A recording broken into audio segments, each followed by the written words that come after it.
The July heat was absolutely brutal that Saturday afternoon when I heard the familiar click-clack of heels storming down the sidewalk. Through my window, I watched Patricia Garrison, our HOA president, marching toward the community pool with her phone pressed to her ear. Her voice carried across the manicured lawns as she barked into the phone about trespassing and unauthorized pool access. The wail of sirens grew louder in the distance, and I couldn't help but smile. Everything was going exactly according to plan. Patricia's furious march came to an abrupt halt when she reached the pool area. Her jaw dropped, and the phone nearly slipped from her manicured fingers. The expression on her face shifted from righteous fury to complete disbelief. She stood there frozen in the blazing sun, staring at what I had set up just beyond the pool fence. The best part was that I hadn't broken a single rule. Let me back up 3 weeks to when this whole situation started. My name is Alex Thompson, and I had just moved into the Riverside Meadows subdivision after accepting a new job as a software engineer. The neighborhood seemed perfect with its tree-lined streets and well-maintained homes. The community pool was one of the main reasons I chose this place, especially with temperatures regularly hitting 95 degrees. On my third day in the neighborhood, I walked to the pool office to get my access key. Patricia was there, sitting behind a desk covered in color-coded binders. She looked up at me over her rhinestone-studded glasses with a practiced smile that didn't reach her eyes. When I explained I was a new resident seeking pool access, her smile turned into something more predatory. She informed me with barely concealed glee that new residents had to wait 90 days before receiving pool privileges. I asked if this was stated in the HOA bylaws, and she simply tapped a thick binder labeled pool regulations and said it was standard procedure. When I pressed further, asking to see the specific rule, she claimed the documents were being updated and weren't available for review. Over the next 2 weeks, I submitted 3 formal requests for pool access, citing the lack of any written 90-day waiting period in the publicly available HOA documents. Each request was denied with increasingly creative excuses. First, my paperwork was supposedly incomplete. Then, my proof of residency was questioned despite my having a signed lease. Finally, Patricia claimed there was a waiting list for new pool keys that could take months to clear. The situation escalated when I encountered Patricia at the mailbox cluster one evening. I politely asked about the status of my pool access, and she responded with a lecture about respecting authority and following proper channels. She actually used the phrase "people like you" while wagging her finger at me. That's when I knew this wasn't about pool access anymore. This was about power. The harassment started almost immediately. I began receiving violation notices for the most ridiculous infractions. My car was supposedly parked 2 in over the driveway line. My garbage cans were visible from the street for 37 minutes instead of the allowed 30. A potted plant on my porch exceeded the maximum allowable height by half an inch. Each notice came with a threat of mounting fines. Patricia also enlisted her network of supporters to monitor my activities. I noticed the same 3 women walking past my house multiple times per day, always with their phones out, clearly taking photos. One morning, I caught Patricia herself crouched behind my hedge with a measuring tape, trying to document some imaginary lawn violation. The turning point came on a Friday evening when I ran into my neighbor Tom Bradley at the grocery store. Tom had lived in Riverside Meadows for 15 years and served on the HOA board before Patricia's regime took over. Over coffee, he revealed that Patricia had been systematically denying pool access to anyone she deemed undesirable using made-up rules and bureaucratic obstacles. Tom also shared something interesting. The HOA only had jurisdiction over property within the subdivision boundaries. The vacant lot adjacent to the pool area, where residents often parked overflow vehicles during parties, was technically outside HOA control. It was owned by the city and designated as public use space. This information sparked an idea that would change everything. That night, I made several phone calls and did extensive research. By Monday morning, I had secured all necessary city permits and made arrangements with a local company called Aqua Fun Rentals.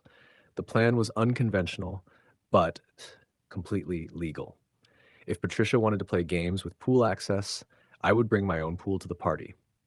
The following Saturday arrived with temperatures soaring past 98 degrees. I woke up early and supervised as the rental company set up a massive above-ground pool on the vacant lot, positioned perfectly so it was visible from the HOA pool deck, but completely outside their jurisdiction.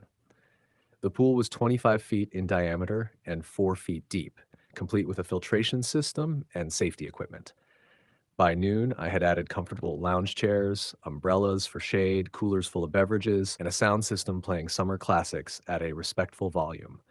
Um, a professional looking banner read Thompson's Oasis, all neighbors welcome, in bright blue letters. I also posted signs clearly stating this was a private event on public property with all required permits displayed. Word spread quickly through the neighborhood. First, the Johnson family from 2 streets over arrived with their 3 kids. Then came the Patel family, who had also been denied pool access on questionable grounds. By 2, over 20 neighbors were enjoying the alternative pool, sharing food, and having actual conversations instead of exchanging suspicious glares. Patricia's arrival was announced by the sharp slam of a car door. She stormed toward the gathering, her face purple with rage.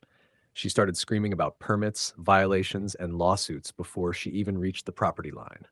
When she saw the official city permits posted on the fence, she actually stammered for a moment before recovering and declaring this was a clear attempt to undermine HOA authority. That's when she pulled out her phone and dialed 911, claiming there was trespassing and disturbance of the peace at the community pool. She specifically told the dispatcher that unauthorized individuals were using HOA facilities and refusing to leave. Several neighbors pulled out their phones to record as Patricia gestured wildly, demanding immediate police intervention. We could hear the sirens approaching as Patricia positioned herself at the pool gate, ready to direct officers to arrest the troublemakers. Her supporters, including Vice President Janet Morrison and Secretary Linda Foster, flanked her with crossed arms and stern expressions. The entire scene felt like a showdown in a suburban Western movie. 2 police cruisers pulled up and officers Davis and Martinez stepped out. Looking slightly puzzled by the scene, Patricia immediately rushed toward them, talking rapidly about property rights and criminal trespass.